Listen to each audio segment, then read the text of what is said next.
Vous êtes-vous déjà demandé comment plaire vraiment à Dieu? Comment avoir une vie spirituelle qui réjouisse le cœur du Créateur? Croyez-moi, il existe des actions simples mais puissantes que les êtres humains ordinaires peuvent entreprendre et qui touchent profondément le cœur de Dieu, comme l'enseigne la Bible.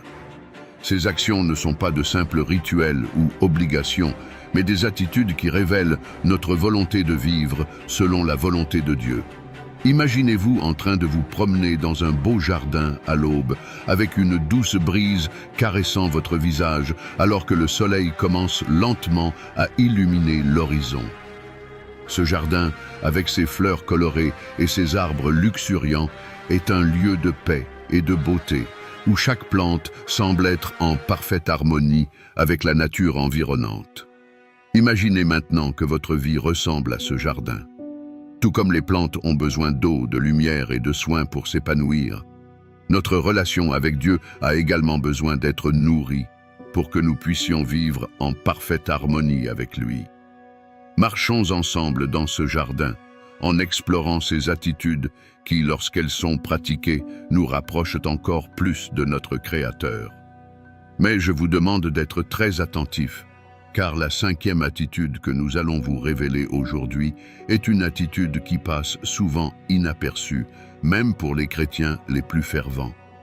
Elle est comme une petite fleur cachée au milieu du jardin, que nous oublions parfois d'arroser, mais qui, lorsque nous la découvrons et l'entretenons, peut transformer tout l'environnement qui l'entoure. Es-tu curieux de savoir quelles sont ces attitudes qui plaisent à Dieu et comment elles peuvent changer ta vie? Avant de continuer, vérifie que tu es bien abonné à la chaîne. Cela te permettra de ne rater aucune vidéo. Et c'est très important pour que tu puisses continuer à écouter la parole de Dieu. Gloire à Dieu pour cela. Maintenant, nous continuons. La première attitude qui plaît vraiment au cœur de Dieu est une foi inébranlable. Il ne s'agit pas d'une foi passagère ou superficielle, mais d'une confiance profonde et durable qui s'inscrit dans tous les aspects de notre vie. Dans le livre des Hébreux, chapitre 11, verset 6, nous trouvons une déclaration étonnante. Sans la foi, il est impossible de plaire à Dieu. Ce verset ne suggère pas seulement que la foi est importante. Il affirme catégoriquement que sans la foi, il est impossible de plaire à Dieu. Pensez à la profondeur de cette affirmation. Parmi toutes les vertus que nous pourrions développer, parmi toutes les actions que nous pourrions entreprendre, la foi apparaît comme essentielle et absolument indispensable. Mais quelle est cette foi qui plaît tant à Dieu? Il ne s'agit pas d'une foi aveugle ou irrationnelle, mais d'une confiance profonde et inébranlable en Dieu, même lorsque les circonstances qui nous entourent semblent tout contredire. C'est la certitude que Dieu est exactement celui qu'il dit être et qu'il tiendra chacune de ses promesses, même si elles paraissent impossibles aux yeux des hommes. Cette foi nous oblige à vivre selon la parole de Dieu, même si les résultats ne sont pas immédiatement visibles. C'est une foi qui nous pousse à sortir de notre zone de confort en croyant fermement que Dieu sera à nos côtés et nous soutiendra à chaque pas que nous ferons. Pour mieux comprendre cette foi qui plaît à Dieu, nous pouvons nous tourner vers des exemples bibliques d'hommes et de femmes qui l'ont démontré de manière remarquable. Un exemple emblématique est celui d'Abraham, connu comme l'ami de Dieu. Sa foi était si extraordinaire qu'il était prêt à sacrifier son propre fils, Isaac, croyant que Dieu pouvait même le ressusciter. Hébreux 11, 17, 19. Pensez à la profondeur de cette confiance. Abraham était prêt à offrir en sacrifice la promesse qu'il avait attendue pendant des décennies, en étant pleinement convaincu que Dieu tiendrait sa parole d'une manière ou d'une autre. Cette foi a touché le cœur de Dieu d'une telle manière qu'Abraham est devenu le père de nombreuses nations, se dressant comme un pilier de la foi pour les générations à venir. Le chemin de la foi d'Abraham n'a pas été exempt de luttes et de doutes, mais à chaque moment crucial, il a choisi de faire confiance à Dieu. Et Dieu, en réponse, a honoré cette foi d'une manière qu'Abraham n'aurait jamais pu imaginer. La foi d'Abraham nous montre que pour plaire à Dieu, il faut souvent lui faire confiance au-delà de ce que nos yeux peuvent voir ou de ce que notre esprit peut comprendre. C'est une foi qui nous conduit à explorer des territoires inexplorés, confiant que Dieu est déjà là, préparant chaque étape du chemin. Un autre exemple frappant de la foi qui plaît à Dieu est celui de Noé. Imaginez-vous à sa place, construisant une arche gigantesque sur la terre ferme à une époque où il n'avait jamais plu. Les gens autour de lui ont probablement pensé qu'il était fou, mais Noé a tenu bon, faisant confiance à la parole de Dieu. Hébreux 11, 7 nous dit que c'est par la foi que Noé, averti de ce qu'on ne voyait pas encore, fut saisi d'une sainte crainte et construisit une arche pour sauver sa famille.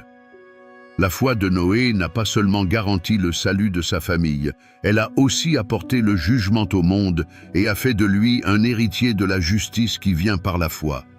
Imaginez les moqueries et l'opposition auxquelles Noé a dû faire face, année après année, décennie après décennie. Pourtant, il a continué à construire, se fiant pleinement à la promesse de Dieu. Cette foi persévérante, qui agit même lorsque les résultats ne sont pas immédiatement visibles, est profondément agréable au cœur de Dieu. L'histoire de Noé nous enseigne que plaire à Dieu peut signifier défier la marée de l'opinion publique, mettre la parole de Dieu au-dessus des voix qui nous entourent. C'est une foi qui nous pousse à agir, même lorsque la logique humaine nous dit que c'est impossible. Il est essentiel de comprendre que cette foi qui plaît à Dieu n'est pas réservée aux grands héros de l'Écriture. Dieu se réjouit de la foi de tous les jours, celle qui nous permet de lui faire confiance pour répondre à nos besoins quotidiens, celle qui nous permet de rester stable au milieu des tempêtes de la vie. Jésus a loué la foi du centurion romain en disant « Je vous le dis en vérité, je n'ai pas trouvé une telle foi, même en Israël. » Matthieu 8, 10. Cet homme croyait que Jésus pouvait guérir son serviteur d'un simple mot, démontrant ainsi une confiance extraordinaire dans la puissance et l'autorité du Christ. Ce qui rend cette foi encore plus remarquable, c'est qu'elle venait d'un païen, quelqu'un qui n'avait pas l'histoire de la relation avec Dieu qu'avaient les Israélites. Cela nous enseigne que la foi qui plaît à Dieu ne dépend pas de notre appartenance religieuse ou de nos connaissances théologiques, mais de la volonté de notre cœur de lui faire pleinement confiance. La foi du centurion nous montre que pour plaire à Dieu, il faut souvent reconnaître nos propres limites et faire pleinement confiance à sa puissance et à sa bonté. La foi qui plaît à Dieu se révèle également en temps de crise et de désespoir. Pensez à la femme au sang qui, au milieu de la foule, s'est approchée de Jésus en croyant que le simple fait de toucher l'ourlet de son vêtement la guérirait. Marc 5, 25, 34. Sa foi était si intense qu'elle était prête à tout risquer, sa réputation, sa sécurité et peut-être même sa vie pour atteindre Jésus. Jésus, se rendant compte qu'il n'avait plus de pouvoir, a loué sa foi en disant « Ma fille, c'est ta foi qui t'a guérie ». Cette histoire nous montre que la foi qui plaît à Dieu nous conduit souvent à des actions audacieuses, animées par la conviction qu'il peut nous aider et qu'il le fera. C'est une foi qui ne se contente pas de rester à l'écart, mais qui cherche sans relâche à s'approcher de Dieu, en faisant confiance à sa compassion et à sa puissance. La foi de cette femme nous apprend que plaire à Dieu peut signifier persister dans notre poursuite de lui, même lorsque les circonstances semblent être contre nous. Avant de passer à la deuxième attitude, écrivez dans les commentaires « Dieu, je veux avoir la foi qui te plaît. Gloire à Dieu pour cela. Maintenant, passons à la suite. La deuxième attitude qui plaît vraiment au cœur de Dieu est l'obéissance née de l'amour.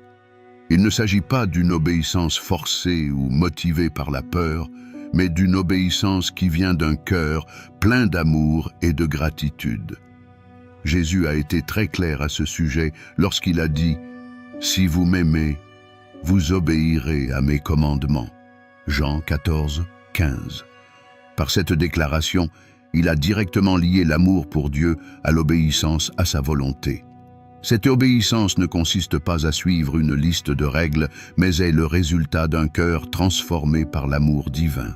Lorsque nous obéissons à Dieu par amour, nous disons « Je te fais tellement confiance et je t'aime si profondément que je veux aligner ma vie sur ton dessein. » Cette obéissance par amour est en fait une réponse à l'amour que Dieu nous a d'abord témoigné.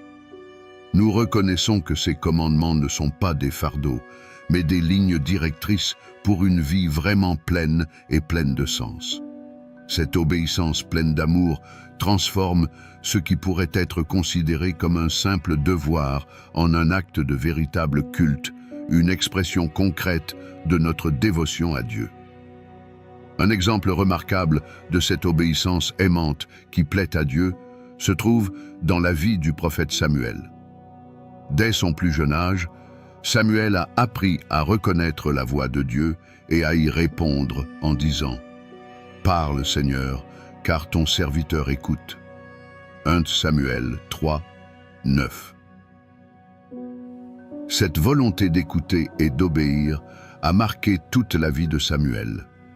Des années plus tard, il déclara au roi Saül « L'Éternel prend-il autant de plaisir aux holocaustes et aux sacrifices qu'à l'obéissance à sa parole? L'obéissance vaut mieux que les sacrifices. » 1 Samuel 15, 22. Cette déclaration révèle une vérité profonde sur ce qui plaît vraiment à Dieu. Il ne s'intéresse pas aux rituels vides et aux actions religieuses dénuées de sens. Ce qui touche vraiment le cœur de Dieu, c'est lorsque nous choisissons de suivre ses voies par amour, en ayant confiance que ses commandements sont pour notre bien et notre croissance. L'obéissance de Samuel nous enseigne que pour plaire à Dieu, il faut toujours être attentif à sa voix et prêt à agir selon sa volonté, même si cela va à l'encontre des attentes culturelles ou personnelles. Un autre exemple inspirant d'obéissance aimante se trouve dans la vie de Daniel. En exil à Babylone, Daniel a dû faire face à d'énormes pressions pour compromettre sa foi et ses valeurs. Pourtant, il est resté ferme dans son obéissance à Dieu, même lorsque cela signifiait risquer sa propre vie. Lorsqu'un décret a interdit de prier tout autre Dieu que le roi, Daniel a continué à prier 3 fois par jour en se tournant vers Jérusalem. Daniel 6:10. Pour Daniel, l'obéissance à Dieu était plus importante que sa propre sécurité ou son statut, et Dieu a honoré cette obéissance en le protégeant dans la fosse aux lions et en l'exaltant devant le roi et tout l'empire. L'obéissance de Daniel a non seulement plu à Dieu, mais elle a également servi de témoignage puissant de la fidélité de Dieu. L'histoire de Daniel nous enseigne que l'obéissance à Dieu exige souvent du courage et peut nous mettre en conflit avec les normes de la société. Pourtant, c'est précisément dans ces moments difficiles que notre obéissance a le pouvoir de glorifier Dieu encore plus clairement. L'exemple suprême de l'obéissance amoureuse qui plaît à Dieu est sans aucun doute Jésus-Christ. Toute la vie de Jésus a été marquée par une parfaite obéissance à la volonté du Père. Il a dit « Je suis descendu du ciel pour faire, non ma volonté, mais la volonté de celui qui m'a envoyé. » Jean 6, 38. Cette obéissance n'était pas une soumission à contre-cœur, mais l'expression de l'amour profond entre le Père et le Fils. L'obéissance de Jésus a culminé sur la croix, où il a démontré le plus grand amour possible en donnant sa vie pour nous. Dans le jardin de Gethsémani, Face à l'agonie d'une crucifixion imminente, Jésus a prié. « Mon Père, s'il est possible, éloigne de moi cette coupe. Cependant, ce n'est pas comme je le veux, mais comme tu le veux. » Matthieu 26, 39. Cette prière révèle à la fois l'humanité de Jésus, qui ressentait le poids de ce qui allait arriver, et son obéissance divine, se soumettant entièrement à la volonté du Père. L'obéissance de Jésus a non seulement satisfait le Père, mais elle a aussi ouvert la voie à notre salut. Sa vie nous enseigne que l'obéissance amoureuse à Dieu peut exiger de grands sacrifices, mais qu'elle apporte aussi les plus grandes récompenses que nous puissions imaginer. La troisième attitude qui touche profondément le cœur de Dieu est l'adoration authentique et sincère. Nous pensons souvent que l'adoration se résume à chanter des hymnes à l'église, et bien que ce soit une façon de l'exprimer, la véritable adoration va bien au-delà. L'adoration qui plaît vraiment à Dieu est une attitude continuelle de révérence, d'admiration et de louange qui imprègne chaque aspect de notre vie. C'est une reconnaissance constante de la grandeur, de la bonté et de la majesté de Dieu, et une réponse sincère à son immense amour. Jésus a abordé ce thème dans sa conversation avec la Samaritaine en disant « Mais l'heure vient, et elle est déjà venue, où les vrais adorateurs adoreront le Père en esprit et en vérité. Ce sont ces adorateurs que le Père recherche. » Jean 4, 23. Cette déclaration montre que Dieu recherche des personnes qui l'adorent authentiquement et profondément, avec sincérité et sans réserve. L'adoration en esprit et en vérité ne se limite pas à un lieu ou à un rituel spécifique. Il s'agit d'une relation sincère et d'une réponse authentique à l'amour et à la grâce de Dieu.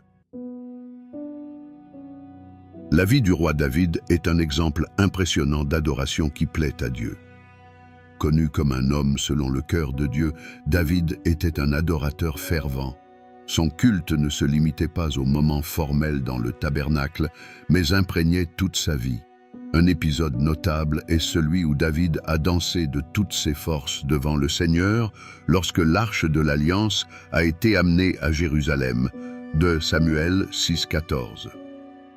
Cette expression exubérante de l'adoration démontre que David ne se souciait pas de la dignité de sa position royale ou de l'opinion des autres. Il s'agissait d'une célébration pure et authentique de la présence de Dieu.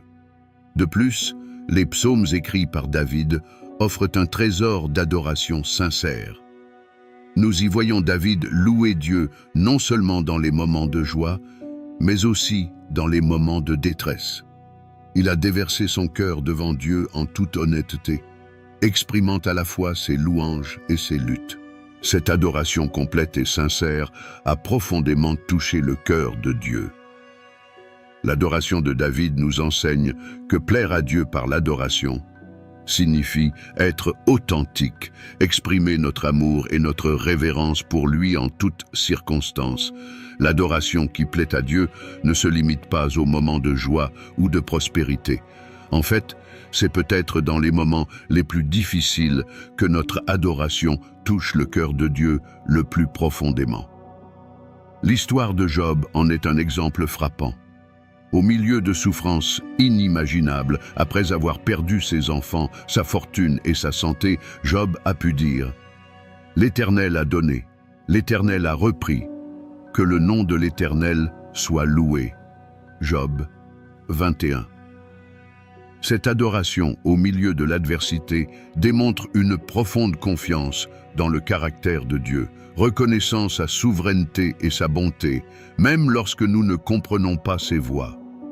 C'est un culte qui transcende les circonstances, refusant de laisser les difficultés de la vie diminuer notre vision de la grandeur de Dieu. L'adoration de Job nous enseigne que plaire à Dieu signifie souvent choisir de le louer, même lorsque nous n'en avons pas envie, en reconnaissant qu'il est digne d'être adoré, quelles que soient nos circonstances. L'histoire de Paul et Silas en prison, Actes 16, 25, 34, est un autre exemple inspirant de l'adoration de Dieu.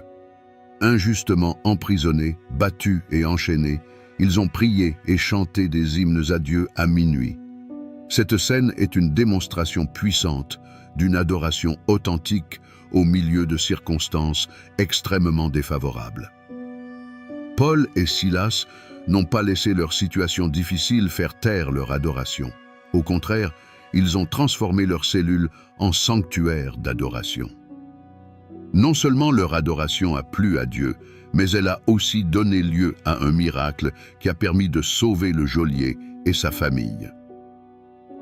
Cet incident nous montre que l'adoration sincère ne touche pas seulement le cœur de Dieu, mais qu'elle a aussi le pouvoir de transformer des situations et des vies.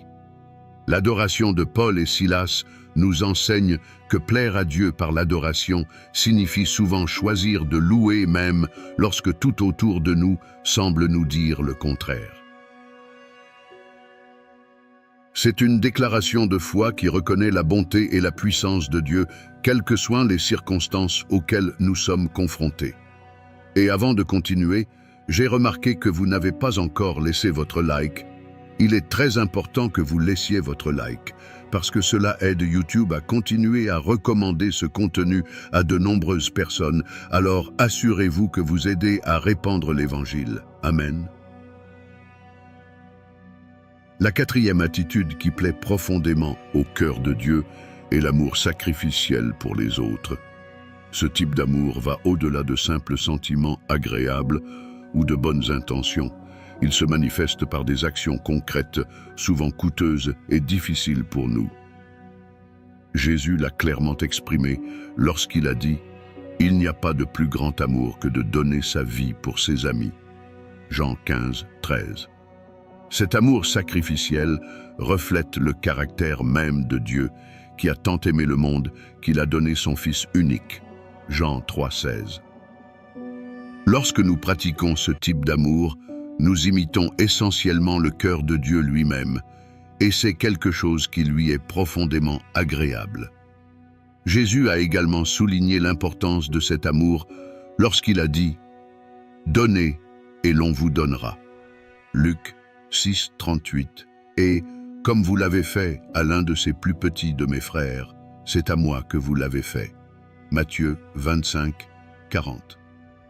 Ces paroles montrent que Dieu se réjouit lorsque nous faisons preuve d'un amour pratique et sacrificiel, en particulier envers ceux qui n'ont aucun moyen de nous rendre la pareille.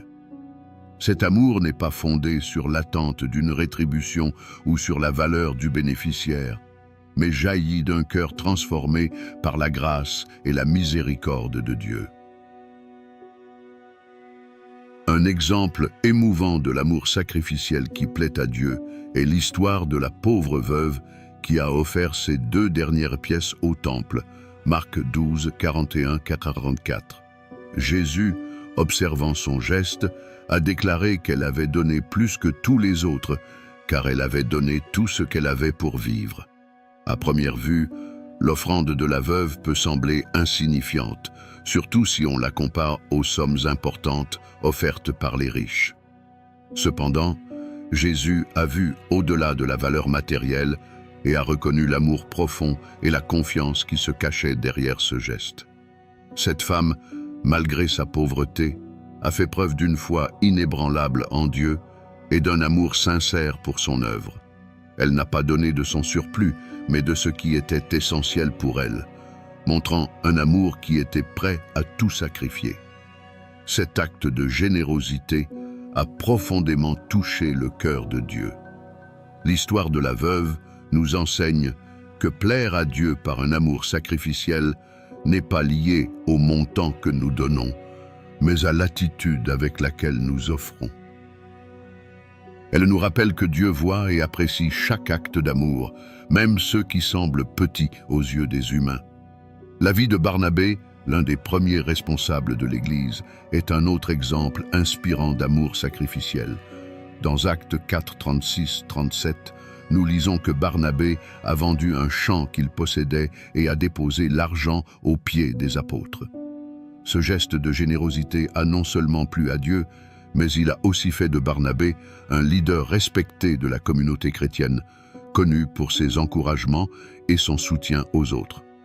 Le nom de Barnabé, qui signifie « fils du réconfort », reflète parfaitement sa vie d'amour sacrificiel.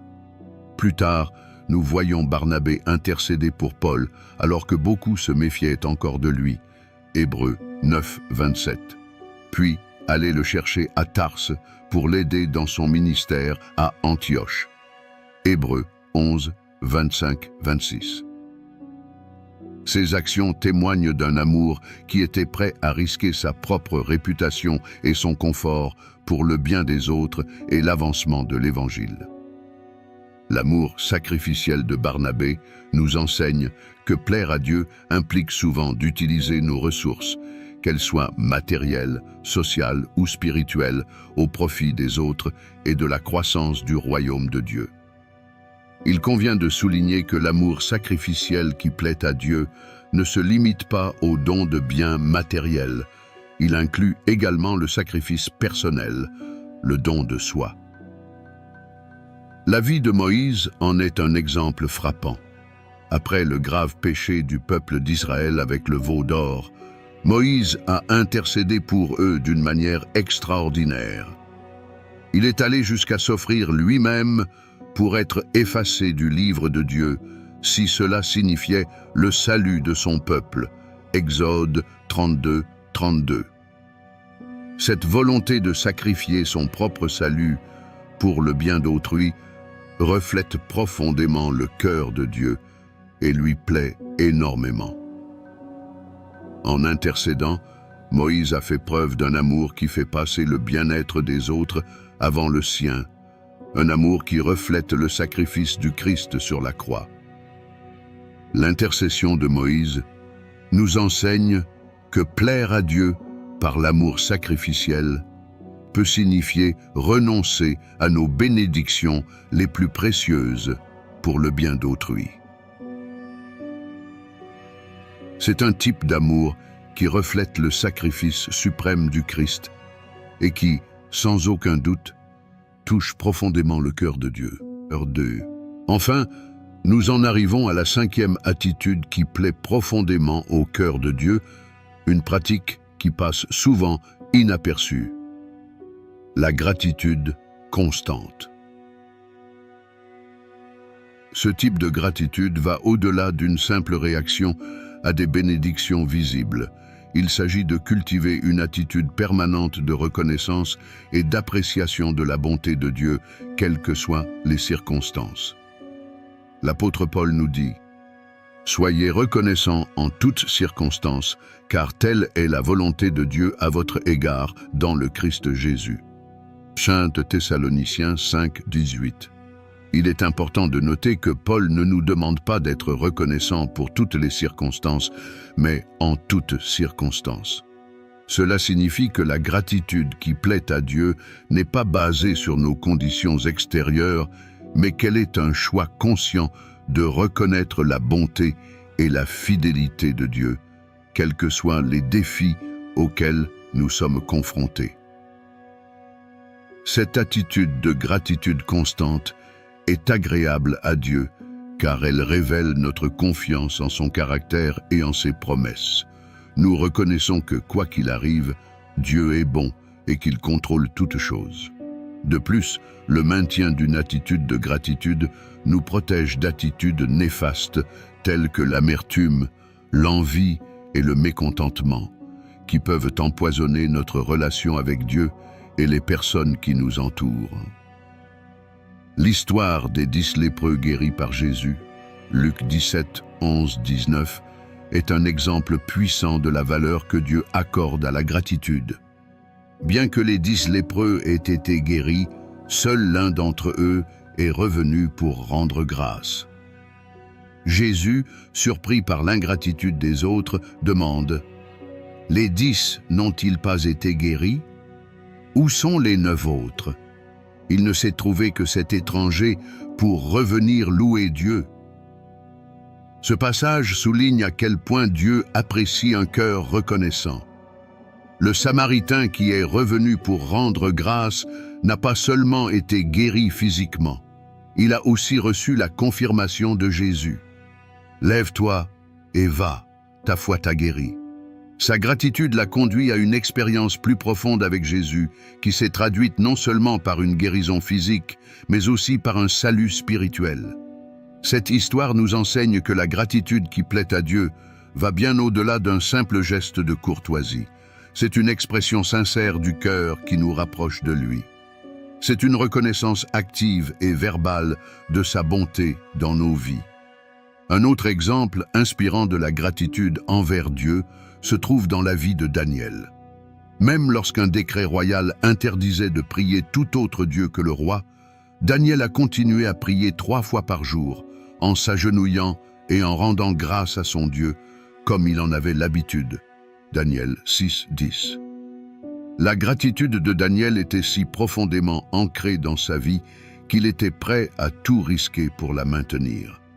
Cette gratitude constante, même face au danger, non seulement plaisait à Dieu, mais constituait également un témoignage puissant de sa foi inébranlable. Daniel n'a pas laissé les circonstances adverses l'empêcher d'apprécier la bonté de Dieu. Au contraire, sa gratitude est devenue un acte de résistance spirituelle contre les forces qui cherchaient à le séparer de Dieu. L'histoire de Daniel nous enseigne que plaire à Dieu par la gratitude implique souvent de choisir de rendre grâce, même lorsque cela va à l'encontre des normes culturelles ou que l'on se heurte à une opposition. C'est une déclaration de foi qui reconnaît la souveraineté et la bonté de Dieu dans chaque situation, démontrant que, quoi que nous fassions, il est digne de notre gratitude. Chers frères et sœurs, en réfléchissant à ces 5 attitudes si agréables au cœur de Dieu, unissons-nous maintenant dans la prière. Cher Père Céleste, nous nous présentons devant toi avec un cœur humble et reconnaissant ta majesté et ton amour incommensurable pour chacun d'entre nous. Seigneur, nous désirons vivre d'une manière qui réjouisse ton cœur et c'est pourquoi nous implorons ton aide. Père, fortifie notre foi, afin que nous ayons une confiance inébranlable comme Abraham, qui a cru en toi alors que tout semblait impossible.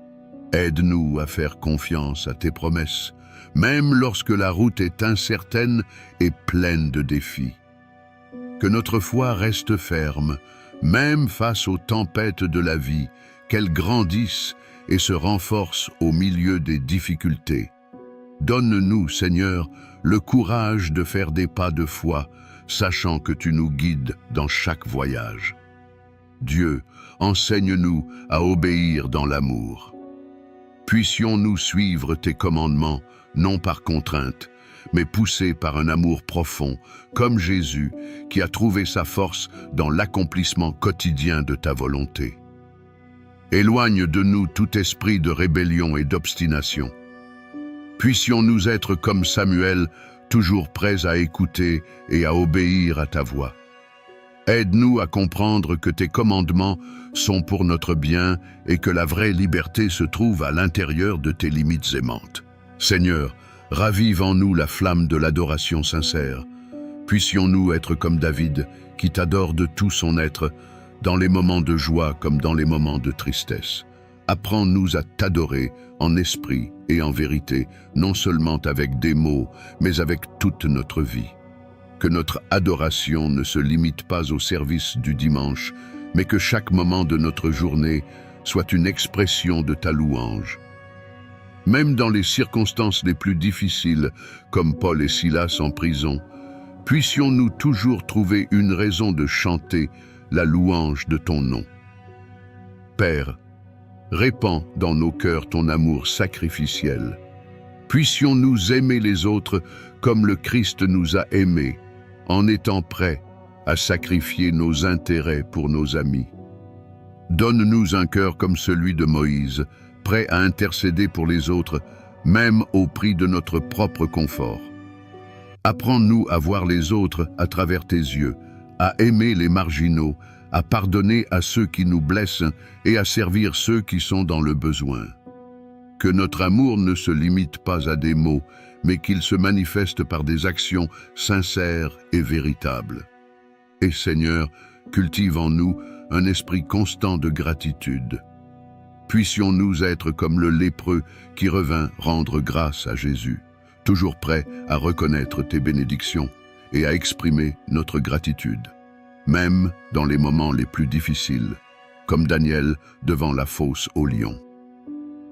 Aide-nous à garder un cœur reconnaissant, à reconnaître ta main bienveillante dans chaque détail de notre vie, et à rendre grâce non seulement pour les grandes bénédictions, mais aussi pour les petites miséricordes que nous recevons chaque jour.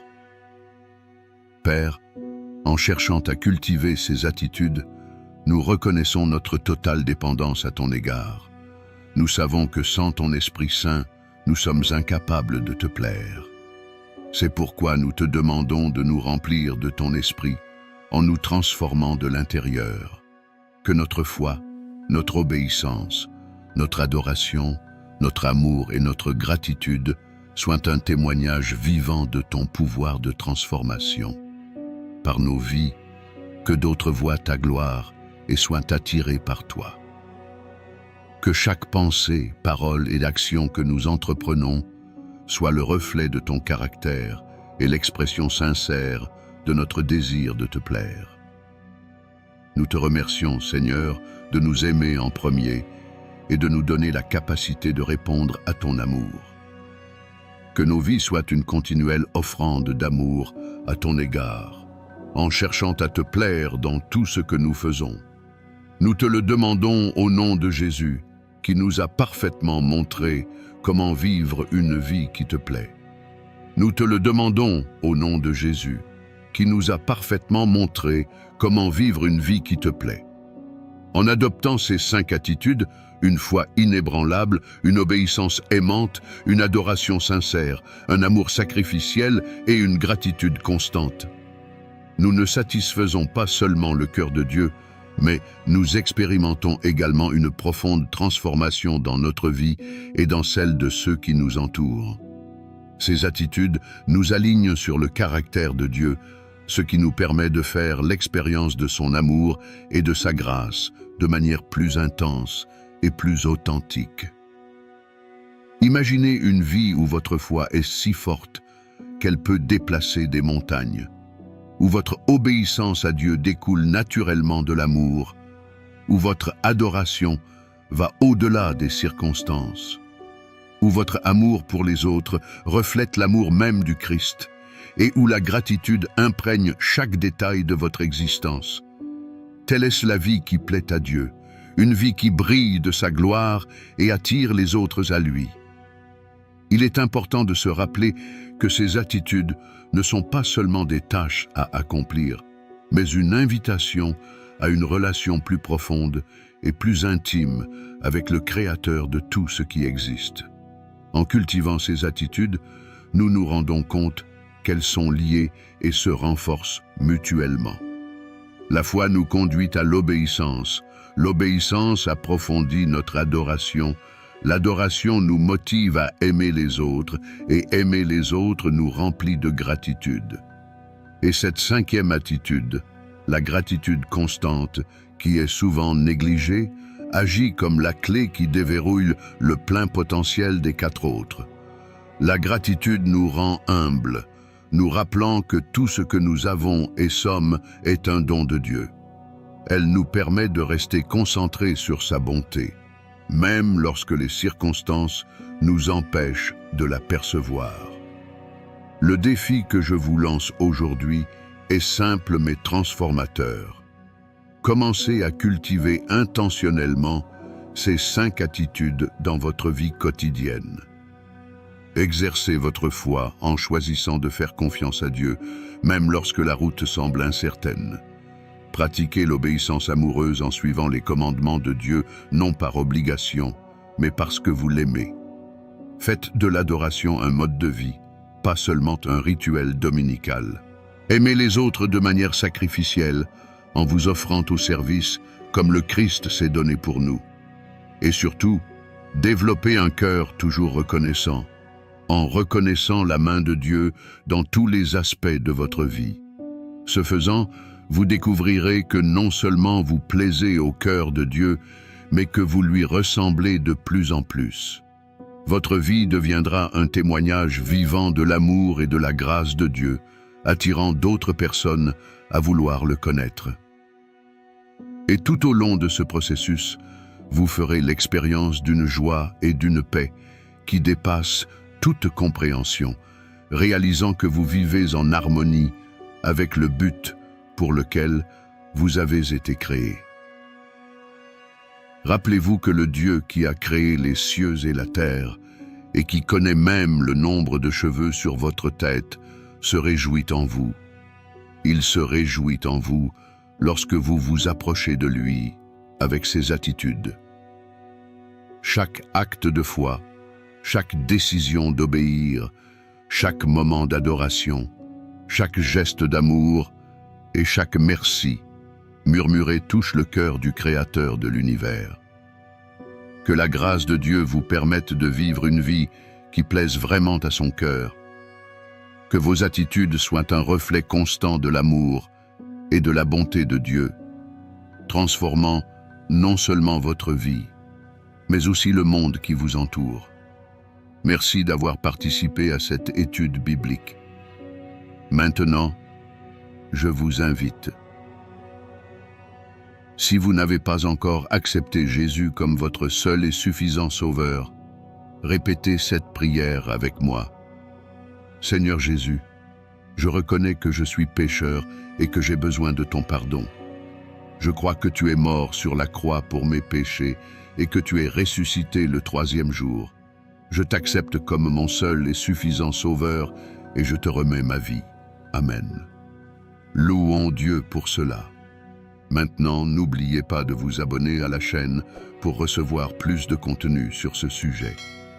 Regardez l'une des vidéos sur votre écran. Que Dieu vous bénisse abondamment.